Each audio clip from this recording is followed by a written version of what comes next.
The 1969 Ford Mustang is one of the most recognizable and emotionally powerful cars in American automotive history. Even today, when you see this car on the road, you stop and stare at this beauty.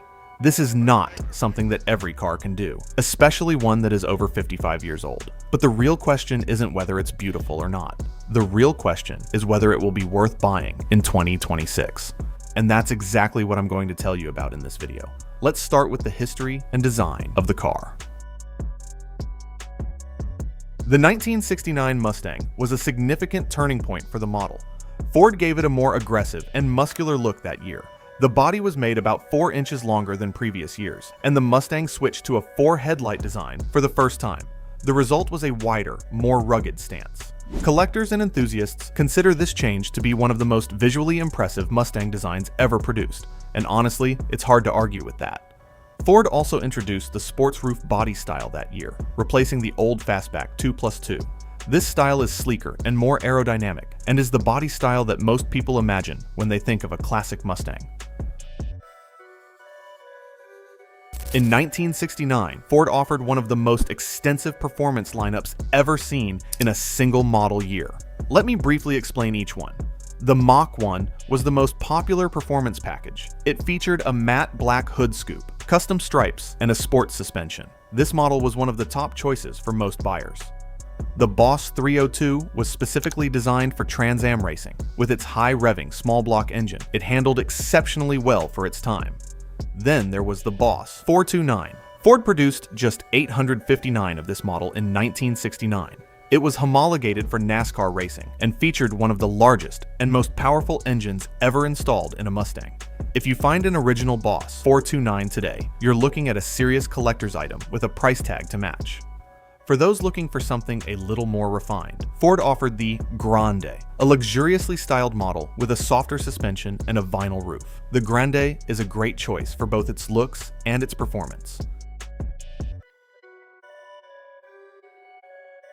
Now, let's talk about the car's engine options. There were 2 inline-6 options at the entry level. But let's be honest, most people looking at these cars today are interested in the V8.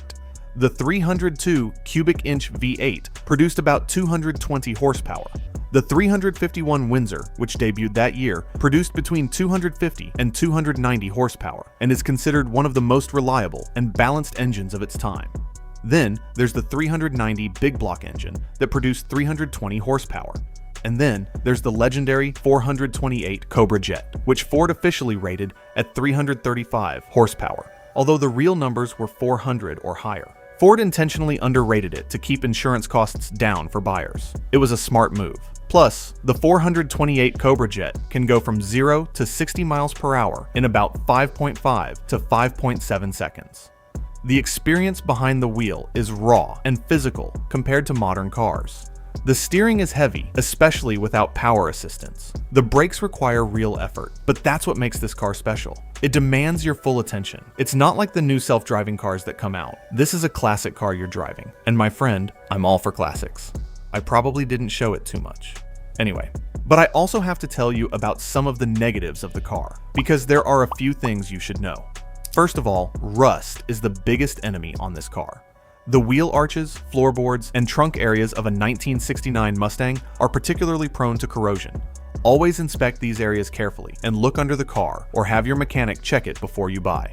On the plus side, parts are readily available in many places. This makes maintenance and restoration costs much more manageable than many other classic models from the same era. Fuel economy on the larger V8 models is something to keep in mind with open expectations. These are thirsty engines by modern standards. It's good to know these things before you buy a car. Let's also take a look at current market prices. Currently, running and in good condition examples range from $35,000 to $55,000 on average. Fully restored and collectible models cost even more. If you make the right choices and have a budget for maintenance, this Mustang will both retain its value as an investment and give you that unique classic spirit every time you start the engine. But is it really worth buying a 1969 Ford Mustang in 2026? And my final answer is yes.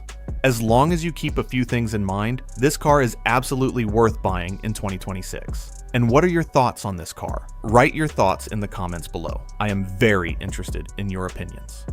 I hope you found this video helpful. If you enjoyed it, don't forget to like the video and subscribe to the channel. Click on my video on the screen to watch the 10 most powerful pickup trucks. See you there.